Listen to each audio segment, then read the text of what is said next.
হলদিয়া শহর তৃণমূল যুব কংগ্রেস এবং ছাত্র সংগঠনের উদ্যোগে 26,000 শিক্ষকের চাকরি যাওয়ার প্রতিবাদে ধিক্কার মিছিল দীঘাশিপুরে। হলদিয়া শহর তৃণমূল যুব কংগ্রেস, হলদিয়া শহর তৃণমূল ছাত্র পরিষদের ডাকে তমলুক সাংগঠনিক জেলা তৃণমূল যুব কংগ্রেসের সহযোগিতায় বিজেপি ও সিপিএমের যৌথ ষড়যন্ত্রে 26,000 শিক্ষক শিক্ষিকার চাকরি যাওয়ার প্রতিবাদে দীঘাশিপুর 17 নম্বর আদর্শ ওয়ার্ড অফিস প্রাঙ্গণ হতে কদমতলা পর্যন্ত ধিক্কার মিছিল সংগঠিত হলো।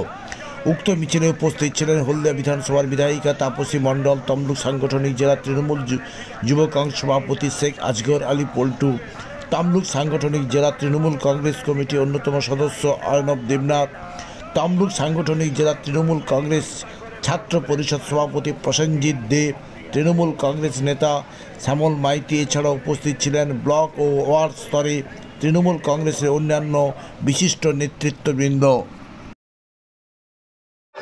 26,000 শিক্ষকের চাকরি গেল কেন? বিকাশ রঞ্জন জবাব চাই, জবাব পাল।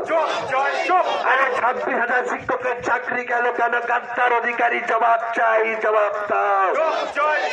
আরে 26,000 শিক্ষকের পরিবারের দায়িত্ব কে নেবে? গাদ্দার অধিকারী জবাব চাই, জবাব দাও।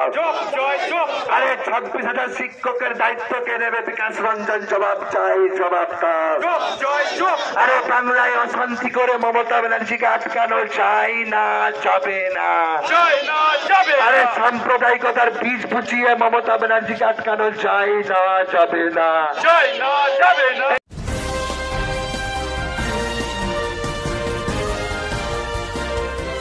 পেস্ট্রিতে জিবে জল সপারি ওয়াও, আশাতে লাজবাব নিউ বিদ্যুৎ রাজলক্ষ্মী জুয়েলারি ওয়ার্কস। রাজলক্ষ্মীর মধুদার মধুর মতো ব্যবহার। দুর্গা চক, বাসন্তী ভবন, দুর্গা মন্দিরের পাশে, সুপার মার্কেটের বিপরীতে, হলদিয়া। মূল লক্ষ্য আমাদের রাজ্যে সিপিএম এবং বিজেপির যৌথ আতাত, গোপন আতাত, বিকাশ রঞ্জন ভট্টাচার্য এবং জালি অভিজিৎ গাঙ্গুলির যে ষড়যন্ত্রে 26,000 শিক্ষকের চাকরি গেছে, সেই চাকরি যাতে তারা ফিরে পায় তাদের পাশে যেমন আমরা আছি, এই যে ভিন্ন চক্রান্ত এর প্রতিবাদে আমরা আজকে এই ঐতিহাসিক মহামিছিল, এই মহামিছিল আমাদের 17 নম্বর ওয়ার্ড থেকে শুরু হয়ে 19 নম্বর ওয়ার্ডে তালপুর থেকে কদমতলা পর্যন্ত হয়েছিল। এখানে সর্বস্তরের নেতৃত্বরা যেমন ছিলেন, হলদিয়ার বিধায়ক ছিলেন তাপসী মণ্ডল এবং আমাদের প্রত্যেকটা ওয়ার্ডের সভাপতি, মাদার সভাপতি, যুব সভাপতি এবং হলদিয়া টাউনের নেতৃত্বরা ছিলেন, যুব সভাপতি ভাই সুশান্ত মালি সহ, ছাত্রনেতা রাজেশ খান সহ, আমাদের জেলার টিএমসিপি সভাপতি প্রসেনজিৎ ভাই সহ সর্বস্তরের নেতৃত্বরা ছিল। মূলত একটা কথা, যে যারা এখন চাকরি 26,000 মানুষের চাকরি খেয়ে যারা আমাদের সরকারকে, যারা মামাটি মানুষের সরকারে যারা দোষারোপ করছে, তাদের একটা ইতিহাস একটু বলে দিই। সিপিএম ত্রিপুরায় যখন ছিল 2017 সালে 10,313 জনের শিক্ষকদের চাকরি গেছিল সেই সময়। তার 1 বছর পরে বিজেপি যখন ইশতেহার প্রকাশ করে বলল যে এই 10,313 জনের চাকরি ফিরিয়ে দেবে, আজ পর্যন্ত বিজেপির মুখ্যমন্ত্রী সেখানে চাকরি ফিরিয়ে দিতে পারেনি। ফলে এদের মুখ থেকে, এরা তো ষড়যন্ত্র করে চাকরি খায়, সেটা রাজনীতি করে, কিন্তু মমতা বন্দ্যোপাধ্যায় মানবিক মুখ, 26,000 শিক্ষকের চাকরি সাব জুডিশিয়াল ম্যাটার, তাও মুখ্যমন্ত্রী সেই শিক্ষকদের পাশে থেকে বলে দিয়েছেন আপনারা ডিউটি করুন, পয়সা রাজ্য সরকার। ফলে এটা দিয়ে পরিষ্কার যে গভর্নমেন্ট যে কাজ করতে চাইছে, সিপিএম এবং বিজেপি সেটাকে আটকাতে চাইছে। তো এই চক্রান্ত 2021 সালেও করেছিল, ভেঙে চুরমার করে দিয়েছে বাংলার মানুষ। 24-এ আটকানোর চেষ্টা করেছিল, হাতাহাতি পদ্ম ভেঙে চুরমার হয়ে গেছে। বিপুল ক্ষমতা নিয়ে, বিপুল সংখ্যক সিট নিয়ে তৃণমূল কংগ্রেস পার্লামেন্টে আছে। আর 2026-এও এই ষড়যন্ত্র একই করতে চলেছে, কিছু লাভ হবে না। গণতান্ত্রিকভাবে মানুষ এদেরকে প্রত্যাহার করেছে, জনবিচ্ছিন্ন হয়ে গেছে। এরা পাগলের মতো ঘুরছে, একে কামড়াচ্ছে, তাকে কামড়াচ্ছে, এর চাকরি খাচ্ছে, তার চাকরি খাচ্ছে। আর জুডিশিয়াল সিস্টেমের একাংশ এরা বিজেপি দালালি করছে। প্রমাণিত অভিজিৎ গাঙ্গুলি বিচারকের সিটে বসে দালালি করতো, তার অ্যাওয়ার্ড হিসাবে টিকিট পেয়েছে বিজেপি। সুপ্রিম কোর্টে এরকম কয়েকটা জিনিস আছে যারা দালালি করছে। আমার তো মনে হয় ইমিডিয়েট একটা বিল আনা উচিত যে সুপ্রিম কোর্ট বা হাইকোর্টের জাজ কোনোদিন আগামীতে যেন কোনো পলিটিক্যাল পার্টির হয়ে প্রতিনিধিত্ব করতে না পারে, এর বিল আগে আনা উচিত। তাহলে দেখবেন জুডিশিয়াল সিস্টেম আরো সহজ হবে, আরো স্বচ্ছ হবে। কারণ মানুষের শেষ আস্থার জায়গা জুডিশিয়াল সিস্টেম, বিচার পদ্ধতি। সেই বিচারকের কাছে যদি বিচার চাইতে গিয়ে তারা যদি রাজনীতি করে, তারা যদি বিজেপি দালালি করে, তাহলে মানুষ কোথায় বিচার পাবে? তাই বলবো, বিচারক, কোনো বিচারক যেন আগামীতে কোনো পলিটিক্যাল পার্টির হয়ে প্রতিনিধিত্ব করতে না পারে। এই বিলটা আনুক, কেন্দ্র সরকার যদি স্বচ্ছতা আসে, যদি সাহস থাকে, এই বিল আগে নিয়ে আসুক যে কোনো বিচারককে কোনো পলিটিক্যাল পার্টি নিতে পারবে না। এই বিলটা কোথায় আনতে পারবে না, কারণ এরা জুডিশিয়াল সিস্টেমকে হাইজ্যাক করে, জুডিশিয়াল সিস্টেমের কাঁধে বন্দুক রেখে এরা ফায়ারিং করছে, জুডিশিয়াল সিস্টেমকে, বিচার ব্যবস্থাকে এরা নিজেদের রাজনৈতিক ফায়দা হিসেবে ব্যবহার করছে। ফলে এই প্রতিবাদ আমাদের চলতে থাকবে, আমরা রাস্তায় থাকবো, আমরা মাঠে থাকবো, মানুষের পাশে থাকবো। 2026-এ যতই বাধা বিপত্তি আসুক, চতুর্থবারের জন্য মুখ্যমন্ত্রী মমতা বন্দ্যোপাধ্যায় আবার মসনদে বসবে, বাংলা মানুষের আশীর্বাদ নিয়ে আপনারা নিশ্চিত থাকতে পারেন।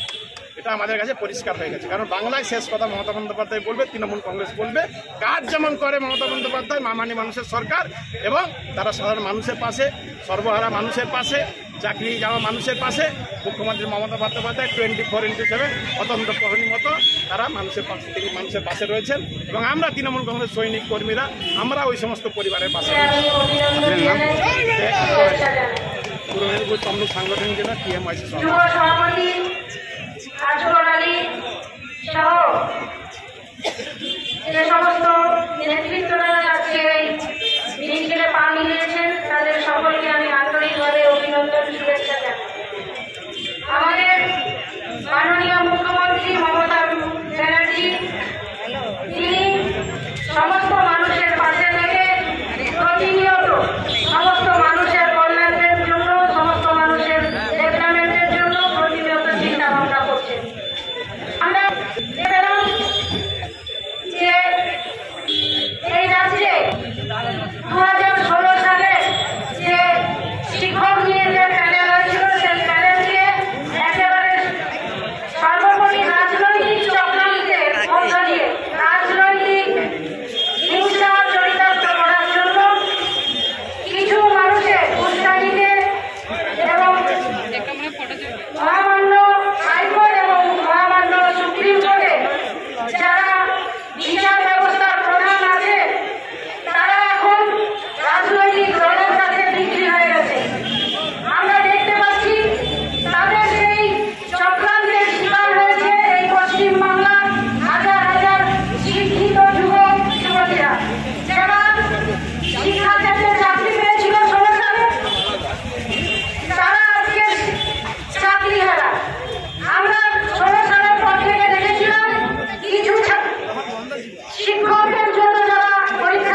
চমৎকার পেস্ট্রিতে জিবে জল সপারি ওয়াও আশাতে লাজবাব নিউ বিদ্যুৎ বেকারি টিপটপ টিফিনে और हैप्पी पार्टी নিউ বিদ্যুৎ বেকারি মানডে টু সানডে ছোট বড় সবার পছন্দ একটাই নিউ বিদ্যুৎ বেকারি প্রতিদিন চাই চাই না না না না না নিউ বিদ্যুৎ বেকারি Rajlakshmi Jewelry Works. রাজলক্ষ্মীর মধুদার মধুর মতো ব্যবহার। দুর্গা চক বাসন্তী ভবন দুর্গা মন্দিরের পাশে সুপারমার্কেটের বিপরীতে হলদিয়া।